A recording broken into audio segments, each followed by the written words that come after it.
My Bible Friends, Book 5. Zaccheus the Cheater. Luke chapter 19. Zaccheus was a little man. He was a rich man, but no one in all the city of Jericho liked him. It wasn't because Zaccheus was a little man that no one liked him. It wasn't because Zaccheus was a rich man that no one liked him. It was because Zaccheus was a cheater. Every day he sat beside the king's money box in a tax booth where people came to pay taxes. Every day he cheated the people who came to pay. This is the way Zaccheus cheated. If Farmer Philip's tax was 1 silver coin, Zaccheus charged him more, maybe as much as 2 silver coins. Farmer Philip frowned, but he had to pay. After Farmer Philip had gone on his way, Zaccheus dropped 1 of the silver coins into the king's money box, but the other silver coin he slipped into the pocket of his robe. Camel trains passed through Jericho, carrying loads of salt and spice on their humpy backs. Always the owner of the camel train must halt his camels at the tax booth and pay tax money on their loads.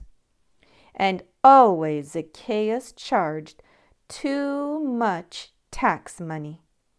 Yes, Zaccheus was a cheater, and no one at all likes a cheater. But one day, something happened that changed Zaccheus's ways. Down on the riverbank, not far from Jericho, came John the Baptist to tell about Jesus and to tell about heaven. Zaccheus joined the listening crowd at the river. As he listened, a wish began to grow in his heart. And the longer he listened, the bigger grew his wish. Zaccheus wished he could change his cheating ways. But how could he change his ways? "Repent," said John. "Be sorry for your cheating. Pay back the money you have wrongly taken." Zaccheus hurried away from the river. He would do as John said. He would find Farmer Philip. He would find the owner of the camel train and all the other people he had cheated. He would tell them he was sorry. He would promise to pay back the tax money that he had wrongly taken. Surely the people would believe him when he said, "I'm sorry I cheated you." But when Zaccheus said, "I'm sorry," not many people believed him. They told one another, "He's always been a cheater. He'll always be a cheater." They shook their heads and turned away. What's more, no one would go to Zaccheus's house. No one would eat with him. Poor Zaccheus, what should he do? If only he could see Jesus. Just to look on Jesus' face would help. And then, one sunshiny morning, a messenger came running into the city, shouting as he ran, "Ho, everyone! Jesus is coming up the road! Jesus will pass through Jericho!"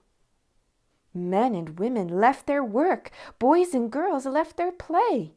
They ran to the street where Jesus would pass by. Zaccheus didn't even take time to snatch up the king's money box. He ran with the crowd. But when Zaccheus reached the gate where Jesus would enter Jericho, the narrow street was jammed with people. He was too short to see over their heads, and no one would make room for him. Zaccheus ran here. He ran there, trying to find a place where he could see. He must see Jesus. He had to see Jesus. But how could he? And then Zaccheus remembered something.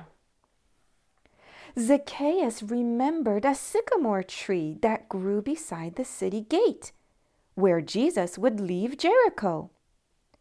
The sycamore tree was old, so old its branches had grown far out over the street. Zaccheus turned face about and raced down the street ahead of the crowd. He reached the sycamore. Up, up, up he climbed. What matter if he tore his fine robe, if only he could see Jesus? Zaccheus climbed out on a branch of the sycamore. He could see the throng far up the street. People were shouting. Some waved palm branches. Zaccheus shaded his eyes to see better. The man dressed in the white robe, around whom all the crowd pressed, that man must be Jesus. And those men trying to make room for him to walk, they must be Jesus' disciples. Slowly, the crowd came nearer and nearer. Closer, closer, closer came the crowd toward the sycamore tree beside the gate. Now Zaccheus could see Jesus' face. Never had he seen a face so kind. If only he could talk to Jesus. Tell him he was sorry he had cheated. Tell him he would pay back all of the tax money he had falsely taken. Would Jesus believe him? Or like those others, would Jesus shake his head and turn away? Zaccheus leaned down to have a last look as Jesus walked under the sycamore tree. But Jesus didn't walk on. He stopped. He looked up. "Zaccheus," he said, "make haste and come down, for today I must abide at thy house." Zaccheus could hardly believe what he heard. Jesus knew his name. Jesus was coming to his house. Jesus would eat with him. Zaccheus scrambled down out of the tree. At the foot of the sycamore tree, Zaccheus stood before Jesus and made a promise. No, he made two promises. "Lord," he said, "the half of all that I own I am giving to the poor, and if I have taken anything falsely, I am paying it back 4 times. Jesus held out his hand to Zaccheus. Jesus believed him. Jesus believes me. When beside my bed I pray, "I'm sorry, Jesus, that I cheated in a game today." He holds out his hand, as he did beneath the sycamore. "I believe you, child. Tomorrow play, but cheat no more."